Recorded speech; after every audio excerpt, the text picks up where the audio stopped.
Hey everyone, and welcome to today's Explainer. I am absolutely thrilled to have you here because today we're going to look at something that is a total game changer for our perspective.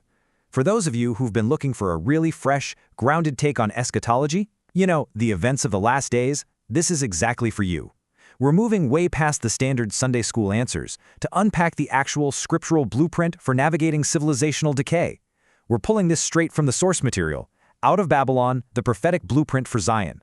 So get ready, because we're going to discover exactly how ancient prophets mapped out a survival strategy that is profoundly relevant to the modern world we're living in right now. Okay, let's dive right into this. Have you ever wondered if, maybe, we're preparing for the last days completely wrong? It's a serious question. Think about our standard reactions to global instability. We see folks retreating into bunker mentalities, hoarding tons of survival gear, or hyper-optimizing their financial portfolios. But our source material makes a really compelling argument. These are essentially just worldly exit strategies. They're kind of desperate attempts to preserve a society that is fundamentally sick. Sure, they might address the physical symptoms, but they completely fail to address the root spiritual rot of a collapsing culture. Section 1.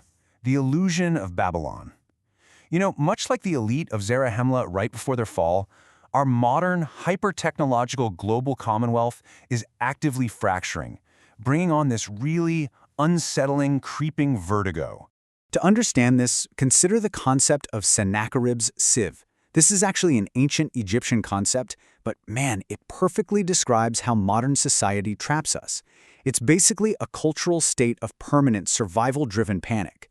The ambient noise of our digital and cultural lives is cranked up so loud that it literally prevents us from hearing the approaching thunder. We end up constantly exhausted, constantly reacting, and entirely distracted from the storm that's already hitting us. When we contrast those worldly exit strategies, like buying up freeze-dried food and retreating into angry defensive online tribes, with the reality presented in the Book of Mormon, it's night and day. The Book of Mormon isn't just some quaint historical record, right? It's a highly sophisticated technical manual that tracks civilizational decay. It shows us, plain as day, that when a society systematically dismantles its moral safety rails, collapse isn't just a possibility, it's practically a mathematical certainty. Section 2. Rethinking Enoch's Zion. So where do we actually go to find the way out of Babylon's illusion?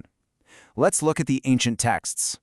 Now, what's really fascinating here is how the source material completely shatters our pastoral assumptions. We often have this Sunday school myth of Enoch's Zion, a floating fairy tale city populated by pristine folks in white robes singing hymns in a meadow. But the primary source reality from the Pearl of Great Price? Totally different. Enoch was dropped into a little geopolitical slaughterhouse. It was a role defined by tribal warfare and existential terror, where the text explicitly says the roar of the lions was heard in the wilderness. It was gritty, it was terrifying, and it was chaotic. So how in the world did Enoch succeed in that kind of environment? Well, Parley P. Pratt hit the nail on the head. He said, Zion is not a geographical location, but a structural alignment of human wills under the direction of the cosmos. Enoch didn't just build a better military fortress, he initiated a radical ideological assault. Through total consecration, his people became of one heart and one mind. It created a spiritual ecosystem that absolutely terrified the ruling elites because it entirely rejected their predatory rules. Section 3. Alma's Parallel Network. Let's shift gears and look at Alma the Elder as a masterclass case study in quiet disengagement from a corrupt society. To really appreciate Alma's strategy, we first have to understand what he was up against. King Noah's court wasn't just slightly immoral, it was a massive, extractive trap. It was an economic and psychological system built on heavy taxation, cheap entertainment just to keep the masses distracted, and some incredibly sophisticated spiritual gaslighting by corrupt priests. The whole thing was designed to systematically drain the life force of the everyday people just to support the luxury of the ruling class. Alma's response? Absolutely brilliant. He didn't protest in the streets, he didn't try to reform the state from the inside. Instead, he executed this perfect countercultural pivot. Step 1, a quiet, midnight disengagement. Step 2, he established a sanctuary at the Waters of Mormon. And Step 3, and this is the absolute crucial part, he built a high-trust parallel network. He wasn't building a military stronghold. He built an invisible, emotional, and economic safety net based on bearing one another's burdens. Noah's totalitarian state couldn't touch it because it was built on mutual trust, not physical walls. Section 4. The 4 Nephi Blueprint. So, moving from history to our sociological reality, how do we actually achieve this unity in our digital age? Think about this. Following a massive civilizational cataclysm, the survivors gathered at the temple and managed the impossible. How did Nephites and Lamanites, people with centuries of brutal blood feuds, manage to unite? They did it through specific, actionable microskills. They restructured their daily habits. They completely eliminated gossip. They abandoned their tribal class structures, all those ites. They entirely stripped away their old identities and committed to radical consecration. And this brilliantly illustrates what that radical consecration actually looks like in practice. As Hugh Nibley defines it, the law of consecration is the total dedication of time, talents, and wealth to the creation of an egalitarian community rather than individual accumulation. It's not about making yourself financially invincible. It's about shifting your entire paradigm of resource management to ensure there are no poor among you. It's the definitive rejection of Babylon's extractive economy.